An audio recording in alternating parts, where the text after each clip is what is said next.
Ztar also has its own onboard arpeggiator. It's a little unique in the fact that it only plays the notes that you play. It won't add any notes of its own. It's found in the Utilities Arpeggiator menu. Here, I'll turn it on real quick.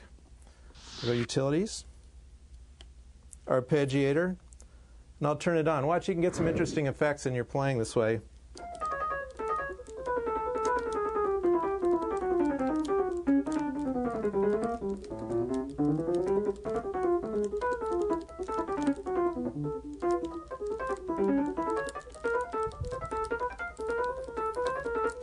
Just one note. Now you can also adjust the tempo internally by using an onboard pot or a pedal, or you can control it from an external MIDI clock source like a sequencer.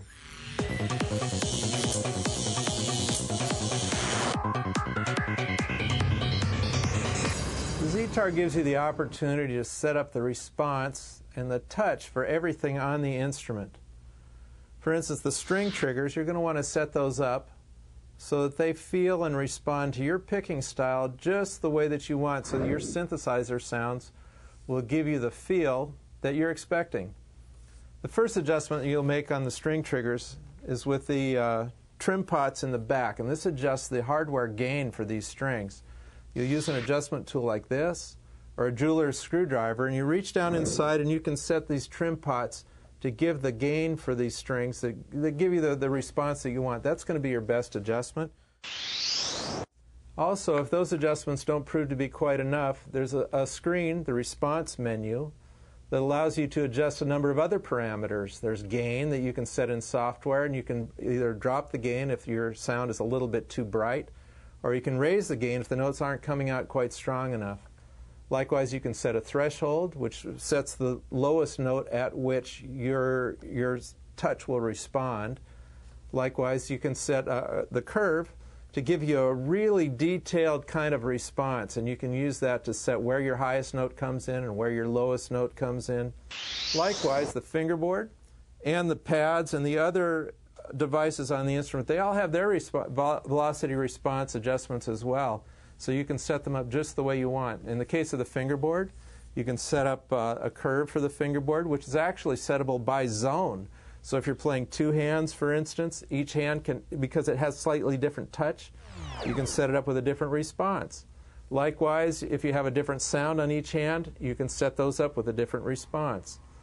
Also, the fingerboard has a gain setting. You can set up the gain if you need just a little bit more or you want to reduce it a little bit. And also a threshold if you think the notes are coming in a little bit too quickly, more than you like, or if you want to make it more sensitive and you just we want to hear everything and give it the lightest touch possible. Likewise, the pads, if you have them installed on your instrument, those have those adjustments as well. And also the pots, too. If you want a linear curve or a nonlinear curve, those curves are pre-programmed into the instrument. You can just select them. However, if you want to edit anything, you certainly can, and then you can save it out just the way you like it and use that instead.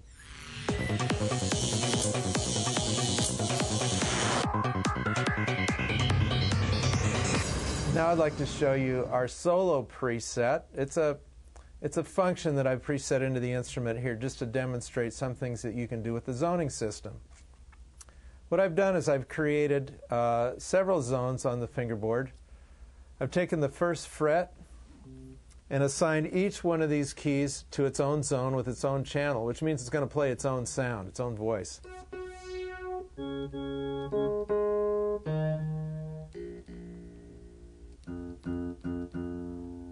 And then the rest of the fingerboard I have in this nice electric piano sound. So the way you're going to use this is that you can quickly select a key in a different zone. If you decide you want a solo in that sound, hold that button, hit the solo key. Now you have that sound spread over the entire fingerboard. You solo on that as long as you like, and when you're tired of that, hit the solo button again, and the fingerboard returns to its first configuration. Here's that electric piano again. Likewise, you can pick another sound.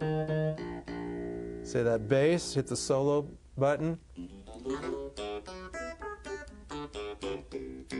Now you've got that sound spread over the entire fingerboard. If you decide you'd like to layer up some of those sounds, this becomes a quick way to mix and match and layer different sounds.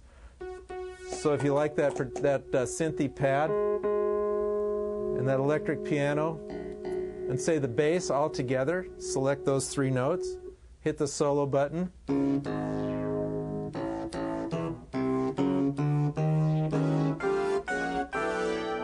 Now you've got all those together. It's kind of fun and offers an awful lot of opportunities for experimentation.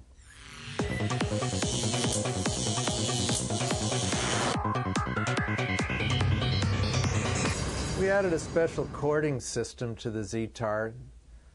This feature allows you to play an entire chord on a single key. Here, I'll show you. I'll play a note here, a key. Now you can strum the chord, and you don't have to finger the entire thing because all the notes are fingered for you. And then there's different chord families, and there's a lot of ways to do this. Some of these chords are very difficult to finger if you had to play them ordinarily. Now when you program these chords, there's a separate menu for that, the chord generation system, and you can set up a root note and a chord type. There's about 40 different chord types in there: major chords, minor chords, dominant chords with alterations, sustained chords or suspended chords, and some other oddball things for your amusement and amazement. When you assign these notes then down to a key, you have the opportunity to assign the chord to a single key, in which case you can go one at a time and create a block of chords in an area for a tune, for instance, that you just has what you want. Or you can take that chord and you can cast that chord type chromatically up the string, like this has here.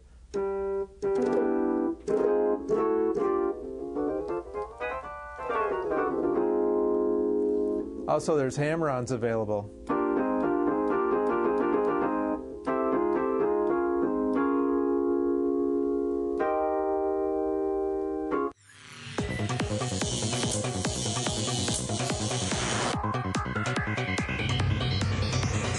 So you can also put the chording system into the poly mode, just the way you can play more than one note per string when you're playing single notes. You can also play more than one chord at a time for a poly chording system, which is an interesting thing to experiment with, particularly if you're setting up chords that you know what you're creating.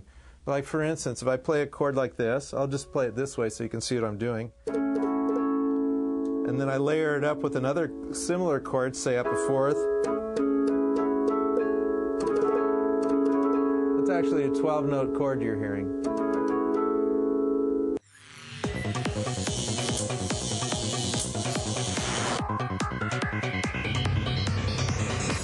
Ztar is also a lot of fun as a percussion controller. Now, I'm not a drummer, but just to show you the kinds of sounds you can get, I brought up a drum patch on the fingerboard.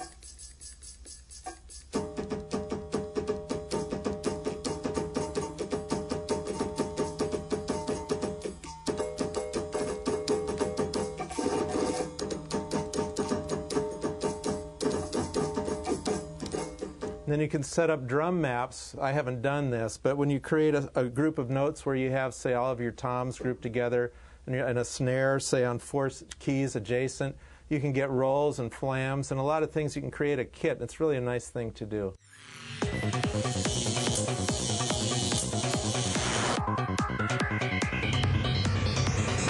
Well, we've touched on some of the features of the Ztar and some of its capabilities. And I hope we've given you an idea of some of the possibilities with the instrument. There's been an awful lot of development that's gone into it over the years. And it hasn't been possible in this short time to go into the depth of programming each of these features.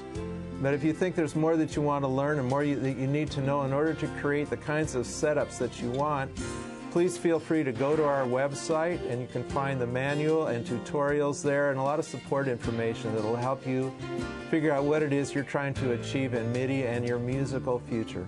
Thanks so much for watching.